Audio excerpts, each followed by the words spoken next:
వచ్చే ఆదివారం మధ్యాహ్నం 2 గంటలకి నాచే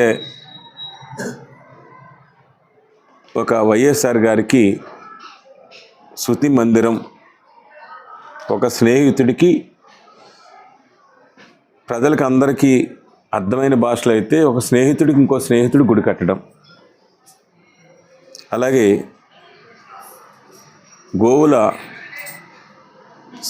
గోశాల ఏర్పాటు చేసుకోవడం అన్నది జరిగింది. ఎందుకు వైఎస్ఆర్ గారికి ఒక స్మృతి మందిరం చేయాలన్నప్పుడు వారికి నాకున్న స్నేహంలో ఏదో శతాబ్దాలు పైబడి కాదు, తక్కువ టైంలో ఒకరి మీద ఒకరు ప్రేమ అభిమానాలు, నేను చెప్పే పనులు వారు చేయడం, వారు చెప్పే పని నేను చేయడం, దాంతో పాటు ముఖ్యంగా నేను రాజకీయంగా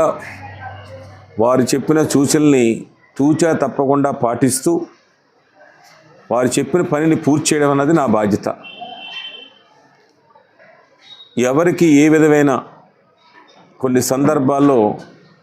ఎవరికి ఏ విధమైన పదవులు ఇవ్వాలి, వారు పరిపాలన చేసేటప్పుడు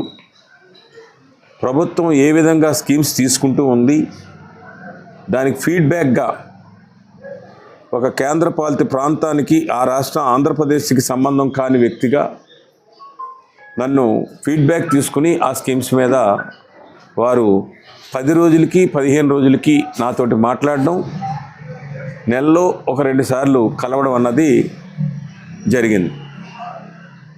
ఆ సందర్భంగా నా యానానికి ఏం కావాలి అన్న దాని మీద పక్కనున్న రాష్ట్రంతో నాకున్న ఈ నియోజకవర్గానికి కావాల్సిన పనుల మీద వారితో ముఖ్యమంత్రి అవ్వకముందు, ముఖ్యమంత్రి అయిన తర్వాత